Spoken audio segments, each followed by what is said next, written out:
clown? Oh, well, I guess what's the big deal, huh? It's just one.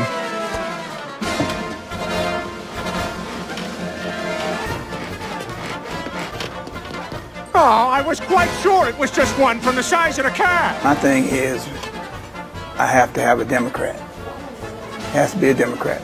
And I'm sorry to say, but if it's Bozo the Clown, and he's a Democrat, I'll take him over Trump.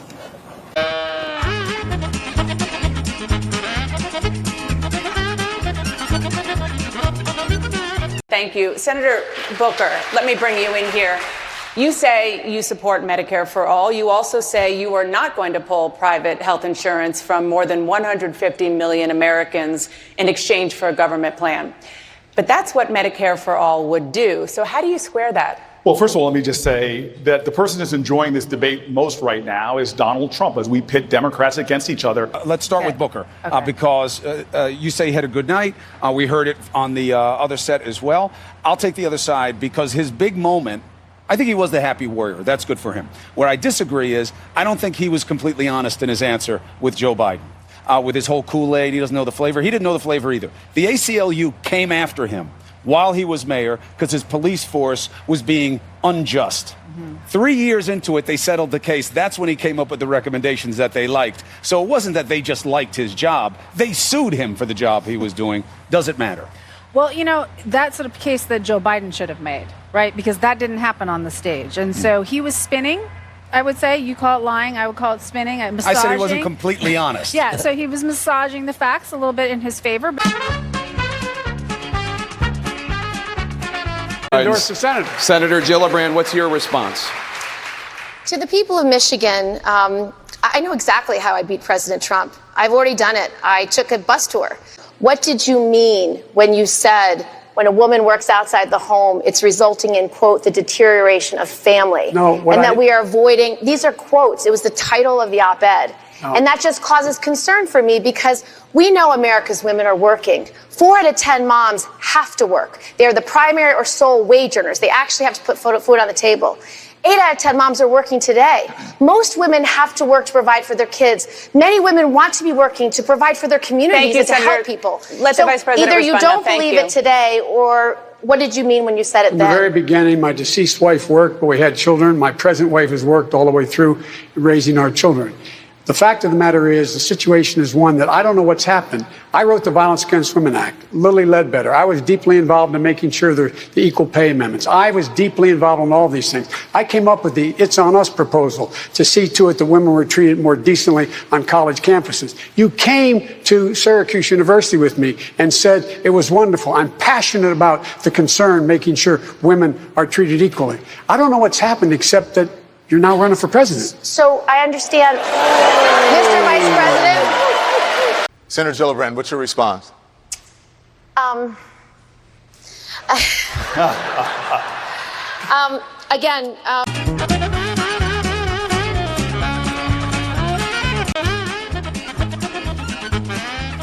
Healthcare coverage. They don't have the money now to pay for their own necessary treatment. They will have it under your plan. Where does it come from? So costs are going to go up for the bazillionaires. It's going to go up for the big corporations. But out-of-pocket costs for middle-class families actually going to go down. Let's go to the mechanism because it's important. You'll get to this later in the campaign, if not now. Medicare we've all been paying since I was 15 in the drugstore. I was paying Medicare up till 65 with the idea you'll survive maybe 15 more years. If you have Medicare for life or government health insurance, you'll have to have more benefits. And Bernie's talking about the eyeglasses, hearing aids, everything. There'll have to be more money. Oh, look. Well, your payroll go up. You guys dodged that tonight. No, it's not a dodge. It's about because Jake Tapper kept saying, how much of your tax is going to go up? And you'd said, how much are your costs going to go down? No, different question. How much will your taxes go up? No, it's how much are your costs? I have a different question. It's how much families end up spending. I know that argument. I know how you're covering it. It's not just an argument. You're covering it. But will you pay more in taxes? Look, why don't you want to answer that question? Because Jake said tonight that's a Republican talking point. It's not a Republican talking point. It's a question. The question is not, do you have health insurance or not have health insurance? The question is, how much are you going to have to dig in your pocket to pay? I know that's the answer that you'd like to give, but will your taxes go up?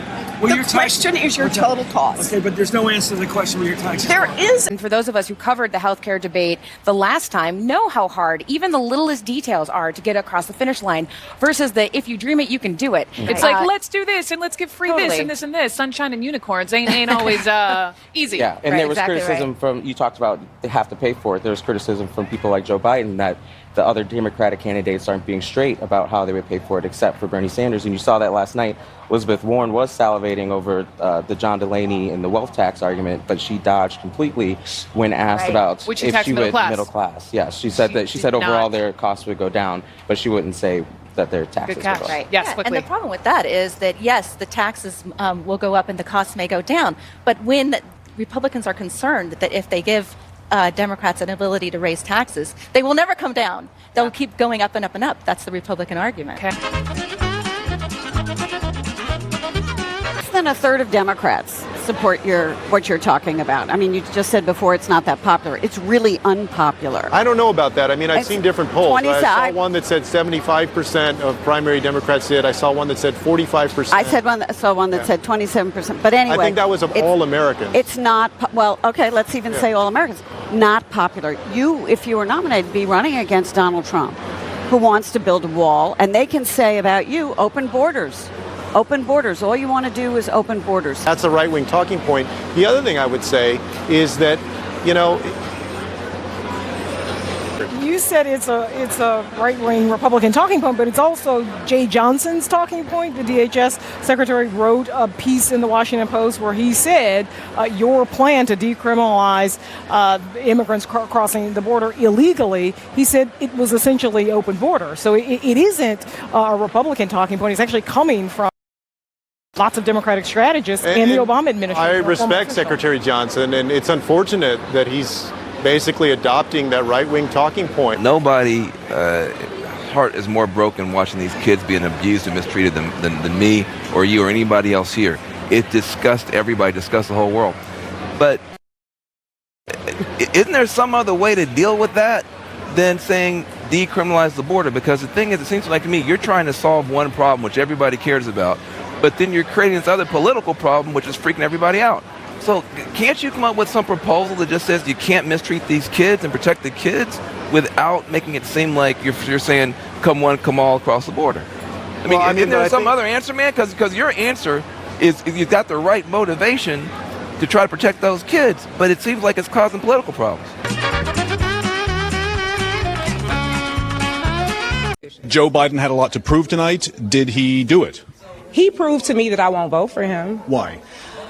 He seems entitled. He seems like he feels like because he was in the club before and because he was the vice president, that he just automatically is going to be the Democratic candidate. If you agree with me, go to Joe 30330 and help me in this fight. Jeez. In the year 303330003. Paula, you went to that website, right? What was it? Some cat, Josh for America. It was, I don't know who Josh for America is at joe30330.com. I don't know. But it ain't Joe. Now, what was he talking about? Honestly, I don't know. Paula figured it out. It's a text. Apparently, it's a text message. Joe. Now, ironically, this guy, Josh for America, is going to get a lot of PR out of this. Joe may eventually get some extra text out of it. But listen, folks, I'm just giving you the political perspective. And it's not a knock personally. I'm talking about strategy-wise. When you're an older candidate, you know, you have to be all there. I mean, these attacks happened against Reagan. They've, against all. It's not new. When you're an older candidate, you really have to look crisp on stage. And if you're going to say things like go to Joe 30330, is it a website? Is it a text? Is it a lat long? Is it like that movie Logan where they're looking for the X-Men refuge and they have the latitude and longitude? I mean, what are you talking about? Are we meeting at some special location in the forest like in the Blair Witch Project? Go to Joe 3032. Punch it in your compass or something. Shoot a vector, shoot an azimuth and get like cross vectors and Joe, get it together, okay? I'm sorry. Now, listen, this is kind of a bit of fun and humor at it, but I'm serious. The loser part of last night for Biden was not just that little clip. That sums up Biden's whole performance. He just looked lost. He's not crisp. His answers are meandering, and he doesn't look together. And when you're an older candidate, fair or not, it happens to Republicans and Democrats, you gotta be sharp. Why did you announce on the first day a zero tolerance policy of stop and frisk and hire Rudy Giuliani's guy in 2007 when I was trying to get rid of the crack cocaine? Mr. Vice President, there's a saying in my community, you're dipping into the Kool-Aid and you don't even know the flavor. You need to come to the city of Newark and see the reforms that we put in place.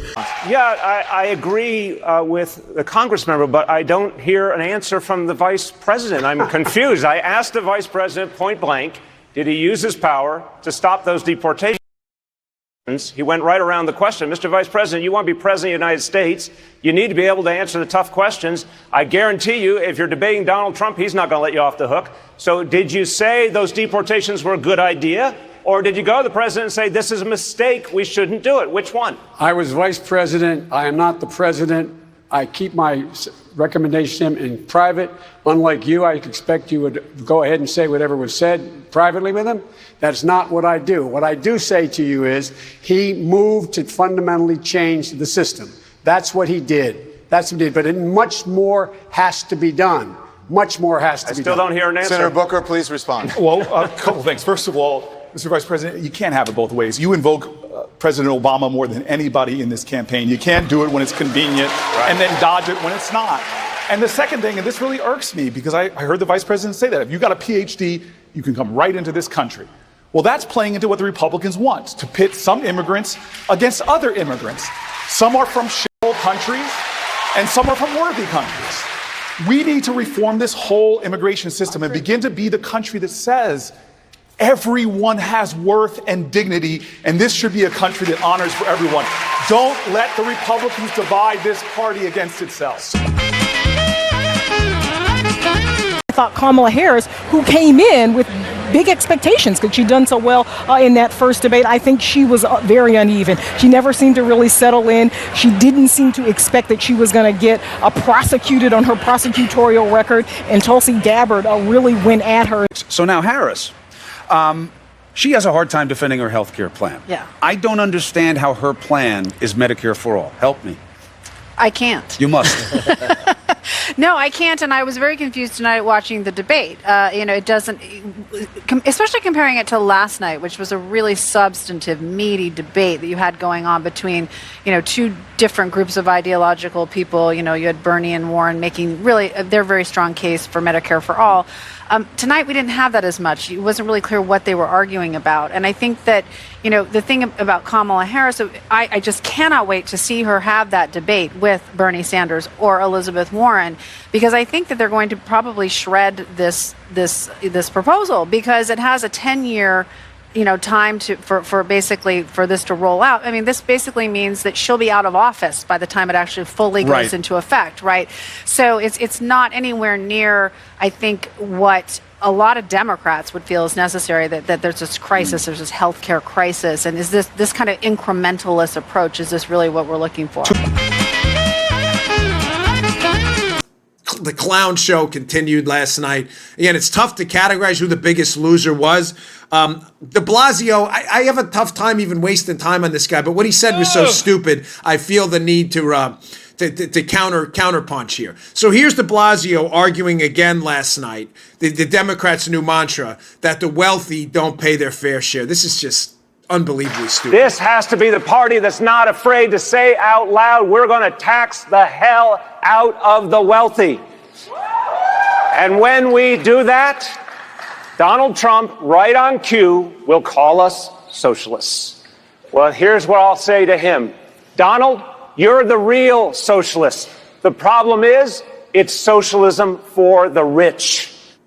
Okay, that doesn't even make any sense. But, de Blasio and making sense are like, here's de Blasio, right? Here's making sense. Yeah. Here's the wall in between them. De Blasio never makes sense. Nikita de Blasio is a communist. He's run New York City into the ground. He is the worst mayor in the history of New York City. And believe me, that's saying a lot.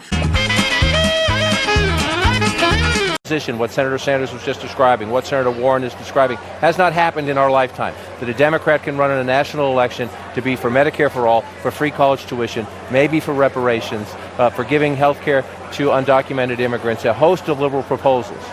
Way to the left of the last Democrat who won, Barack Obama. Way left to Bill Clinton, the Democrat to win before that. My first campaign was Dukakis. He was not as liberal. That's something interesting, which was it isn't good enough to argue that the country doesn't want this.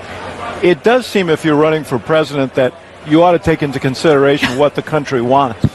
And the fact is, large numbers of people oppose the Medicare for All proposal if it replaces private insurance. That we've seen it in poll after poll after poll. A large number of people in this country do not believe the border should be decriminalized. I do worry with some of these debates, the negativity between all these Democrats. We got to get ready for a fall campaign, and it's gotten a little nasty, and a lot of the things we hear tonight could come back and hurt us when we finally run against Donald Trump. I think Biden did okay. He came through. He came limping through, as I say about Sleepy Joe. He limped right through it. But he got through it. He really did. I think he was okay. I think Kamala had a bad night last night, I would say. But it's really boiling down to 4 or 5 of them, let's face it. Joe, the days of being able to talk about ridiculous things like 90% tax rates, government-run health care, takeovers of the student loan industry, which Obama actually did, all of this radical Green New Deal, far left stuff in a primary, and then going into the general and saying, well, now I'm for reasonable tax rates and school choice are over. Yeah. Why? What's the difference now? Let me show you what the difference is. That's the difference. That's my phone. That's the difference. Everybody records everything now. That wasn't the case 20, 30 years ago. There are volumes and volumes. The Trump War Room and the RNC is putting out volumes and volumes now of video evidence of these people saying ridiculous things. They're in a world of trouble. Hello? Peter, where the hell are you? You gotta get down to the clam, man. There's like 60 clowns in here. I can't. I gotta watch Stewie. Peter, they threw what I thought was a bucket of water on me, but it turns out it was just a bunch of confetti. Oh, man, I gotta get over there.